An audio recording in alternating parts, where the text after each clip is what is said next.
O som do talher batendo no copo. Risada alta. O cheiro de fritura que gruda na roupa. Você sentado numa cadeira de plástico, ombro encostando em ombro, e o seu corpo já sabe antes de você admitir. Você vai sair daqui mais vazio do que entrou. A conversa começa, e você sente um micro aperto no peito, como se alguma coisa dentro de você estivesse se preparando para passar mais uma hora engolindo. Você viu o BBB ontem? Mano, o juiz roubou no jogo, futebol tá uma palhaçada. Você ficou sabendo da fofoca? Fulana terminou e... Você até olha. Finge atenção, deixa a boca acompanhar o ritmo. Mas tem um momento específico em que a sua alma faz uma coisa feia. Ela fecha a porta. A sua respiração fica curta. Seu maxilar aperta. Você balança a cabeça como quem concorda e percebe que está respondendo no modo sobreviver socialmente, não no modo viver. É aí que nasce a culpa. Porque você pensa, eu tô me achando, eu tô arrogante. E então você se esforça para caber. Faz piada, participa, comenta, ri. Só que enquanto você se esforça, você sente o roubo acontecendo no seu corpo. Um tipo de exaustão que não tem a ver com sono. Você não está cansado de gente.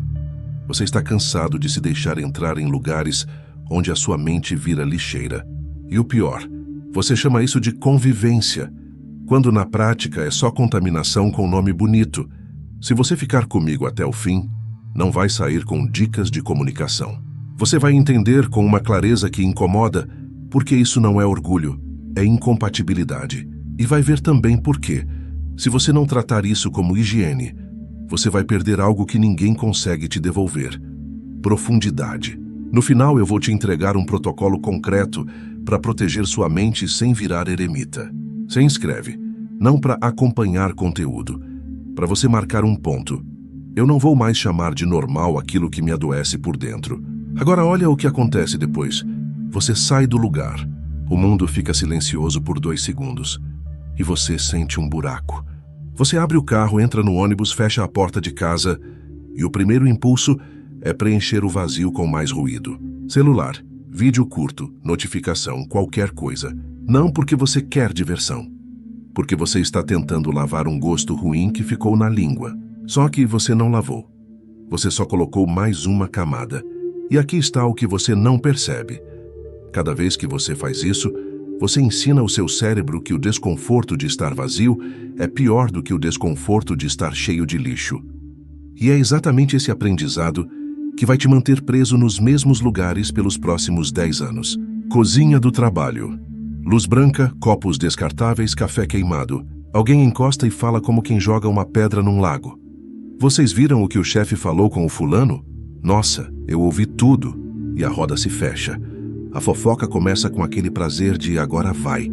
Você sente uma excitação estranha no corpo. Não é alegria, é adrenalina barata. O coração acelera um pouco.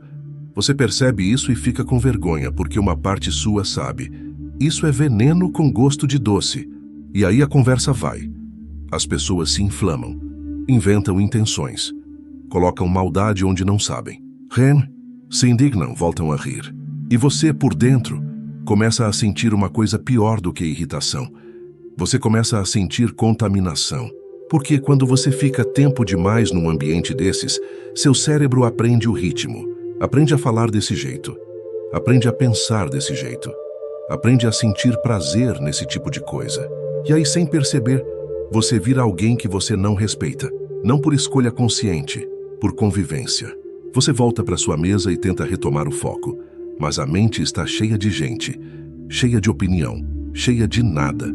Você olha para a tela e sente que o cérebro está escorregadio, como se pensar com profundidade fosse agora um esforço enorme. Você tenta ler um texto e pula linha, tenta ouvir um áudio e se irrita, tenta ficar em silêncio e fica inquieto. Você acha que é cansaço. Não é só, é dieta mental. E a maior parte das pessoas nem percebe que está comendo lixo. Só percebe quando o corpo começa a cobrar em forma de ansiedade. Domingo, almoço de família. Você entra e sente o ar da casa, cheiro de comida, televisão ligada, barulho de prato. Você gosta da sua família, ou pelo menos tenta. E aí do nada começa. Uma crítica disfarçada de comentário, uma comparação. Uma piada que humilha alguém ausente. Um fulano tá se achando. e a mesa ri. Você sente aquele micro-enjoo, aquela vontade de levantar e ir ao banheiro só para respirar sozinho por 2 minutos. Você não vai porque seria frescura, você engole. E quando engole, você sente o corpo aceitar algo que a alma rejeitou. Esse é o ponto. Não é que a conversa é boba, é que ela te obriga a trair um pedaço de você. E trair a si mesmo em pequenas doses vira estilo de vida. Se Nietzsche estivesse sentado nessa mesa, ele não tentaria educar ninguém. Ele faria uma coisa, ele levantaria, pegaria o prato e sairia. Sem explicação, sem discurso, sem desculpa preciso ir. Ele simplesmente iria. Porque ele entenderia o que você sente no corpo e ainda tenta chamar de arrogância. Nietzsche chamaria de instinto de preservação. E se alguém perguntasse depois por que ele saiu, ele responderia: porque eu não ofereço minha mente como bandeja. Não é sobre ser melhor, é sobre não morrer devagar. Agora repara numa cena que você conhece. Você está com amigos num bar. Música alta, copo gelado, gelo batendo. A conversa corre como água. BBB, futebol, tretas, trabalho, reclamação. Você tenta uma vez só. Você diz baixo num espaço entre uma risada e outra: eu tô com a sensação de que a gente tá vivendo meio no automático. Vocês também sentem isso? Um segundo de silêncio. Um segundo em que você sente o rosto esquentar. E alguém salva o grupo. Com uma piada, com uma mudança de assunto, com um "ih, lá vem". Você ri junto para não ficar exposto, mas por dentro algo aprende. Aqui não cabe isso. E toda vez que você aprende aqui não cabe, você começa a se amputar. Corta um assunto, corta uma pergunta, corta uma verdade. Até sobrar só o personagem social, simpático, leve e vazio. E aí mais tarde você reclama que está cansado. Claro, você passou horas sendo menor do que você é. Nietzsche, se estivesse ali, não consolaria você. Ele pegaria o copo da sua mão, colocaria na mesa e diria: você está pedindo permissão para existir. E isso dói porque é verdade. Você não está sendo rejeitado. Você está se oferecendo para a rejeição. Daqui a pouco você vai perceber por que continuar nesse ritmo não é vida social. É um tipo de autoabandono que você vem chamando de educação. Se você já sentiu vergonha por tentar ser real e foi empurrado de volta para o raso, deixa um like. Não é para o vídeo. É para você admitir: eu não sou estranho, eu só não aguento mais me contaminar para caber. Agora presta atenção no que acontece quando você vive tempo demais assim. Você começa a perder a capacidade de profundidade fora da roda também. Você tenta ler um livro e não consegue. Você tenta ficar em silêncio e fica ansioso. Você tenta conversar com alguém mais intenso e se sente desconfortável, como se estivesse pesado demais, porque a sua mente foi treinada para não sustentar. Sustentar exige músculo, e você não constrói músculo vivendo de espuma. O mundo hoje te dá espuma o dia inteiro. Vídeo curto, notícia rápida, comentário rápido, opinião rápida. Que a conversa rala é o mesmo alimento, só que em grupo. Você ri, comenta, se distrai e sai menor. A epidemia de superficialidade não é falta de assunto, é falta de coragem. Coragem de ficar com uma pergunta. Coragem de ouvir uma resposta que muda alguma coisa. Coragem de admitir que a vida está passando e você está só comentando.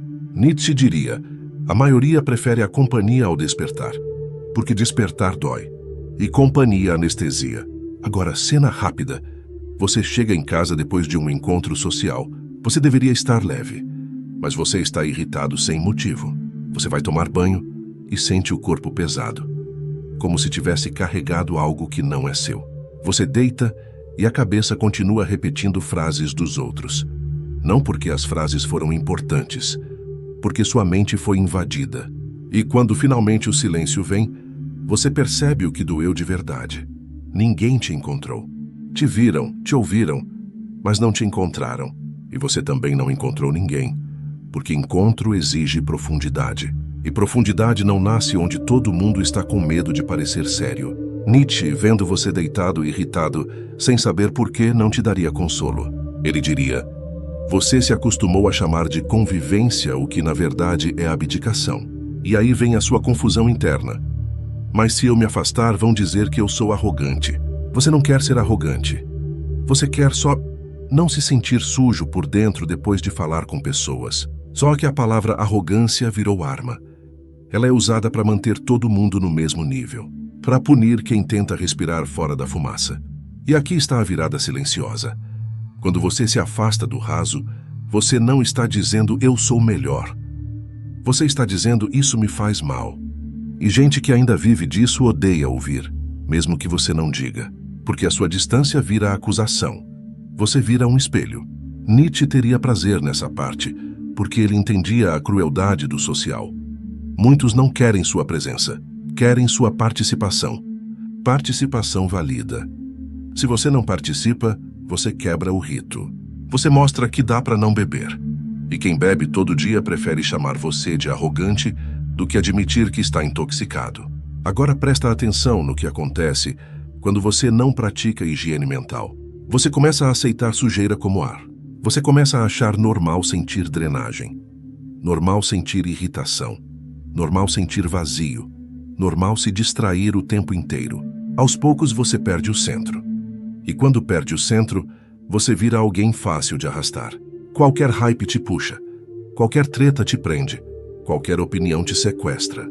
E no fim do dia você não sabe por que está tão cansado, se não aconteceu nada. Aconteceu. Você respirou lixo emocional por horas. E isso tem um preço que ninguém fatura no cartão, mas sua vida paga em anos. Você se torna raso sem perceber. Nietzsche pisaria firme aqui e diria uma frase que não é bonita, é útil. Você vira parecido com o ambiente que tolera. E isso assusta, porque explica uma coisa que você talvez já tenha notado.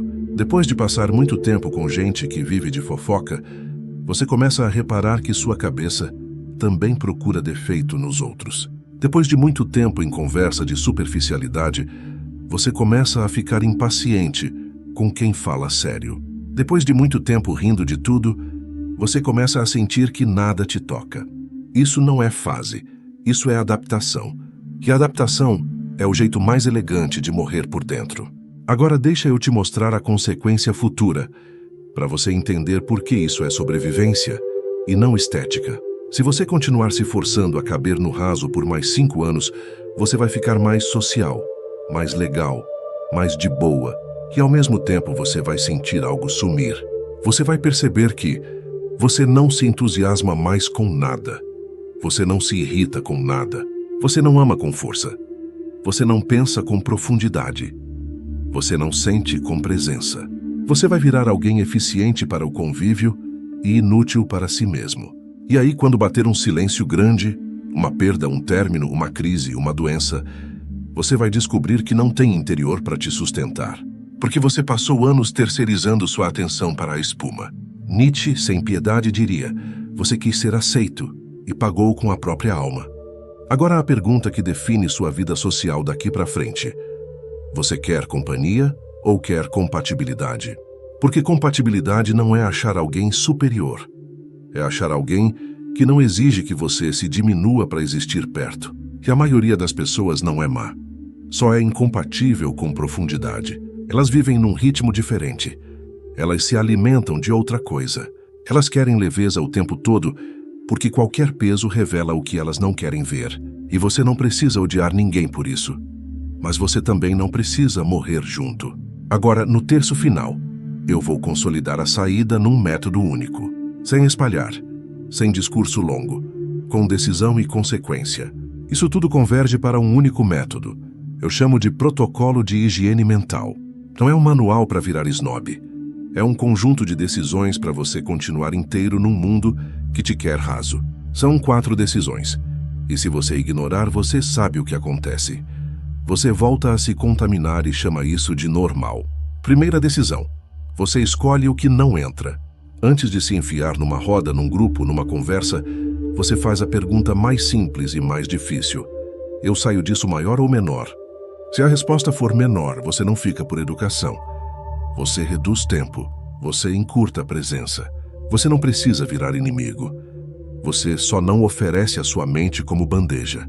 Nietzsche faria exatamente isso. Ele não debateria. Ele não explicaria. Ele simplesmente não estaria lá. Segunda decisão. Você cria um limite de exposição ao raso. Você não precisa cortar tudo, mas precisa parar de morar nisso. Você define um teto. 15 minutos, 20 minutos, meia hora. Passou disso, você sai. Você não debate. Você não anuncia, você vai. Porque o problema do raso não é o primeiro gole. É o hábito de beber até esquecer o gosto. Terceira decisão. Você cria um núcleo de profundidade. Uma vez por semana, você procura ou constrói um encontro onde a regra é outra. Sem fofoca, sem comentário automático, sem opinião de manchete. Você puxa uma pergunta real e você observa. Quem ri para escapar, você entende. Quem consegue ficar, você reconhece. Porque profundidade não é sobre tema intelectual. É sobre coragem emocional. E gente corajosa é rara. Quarta decisão. Você pratica a saída limpa e a escolha silenciosa. Quando a conversa desce para o nível que te intoxica, você não faz discurso moral. Você não humilha ninguém. Você só protege sua vida. Vou nessa. Tenho coisa para resolver. Preciso descansar. E você vai embora com o corpo leve, sem culpa. Porque culpa é a ferramenta que te prende. Nietzsche fecha essa parte com uma sentença que você vai querer rejeitar. E é por isso que ela funciona. Se você precisa se diminuir para não parecer arrogante, o problema não é você. Esse é o protocolo. Ele não vai te deixar mais popular. Ele vai te deixar mais inteiro. E inteiro hoje é revolucionário. Agora vem a encruzilhada que não dá para romantizar. Você pode assistir isso, concordar, sentir aquele alívio de finalmente alguém me entendeu e voltar para os mesmos ambientes, as mesmas conversas, os mesmos grupos, a mesma espuma, porque dá medo de ficar sozinho. Ou você pode escolher uma coisa hoje. Hoje. Sair mais cedo de uma roda que te drena. Silenciar um grupo que só vive de fofoca. Recusar o assunto sem brigar. Ou fazer o mais difícil, parar de se justificar. Porque depois que você enxerga, continuar se contaminando não é mais vida social. É um tipo de autoabandono. Nietzsche não te daria conforto aqui. Ele te daria escolha. E escolha pesa. Mas tem uma coisa que pesa mais. Passar a vida inteira se diminuindo para caber. Se esse vídeo te colocou num lugar desconfortável, o lugar onde você percebe que está se traindo para caber, se inscreve. Não como seguidor, como pacto. Eu vou tratar minha mente como lugar sagrado. E agora comenta exatamente esta frase. Eu escolho higiene mental. Não para mim, para você. Porque depois que você escreve isso, fica mais difícil sentar na mesa da superficialidade e fingir que não sente o gosto ruim. E se alguém chamar isso de arrogância, deixa chamar. Arrogância é olhar de cima. Você não está olhando de cima. Você está saindo para não morrer por dentro. E quem não entende isso, ainda não sentiu o peso de viver raso. Mas você já sentiu. E agora não tem mais volta.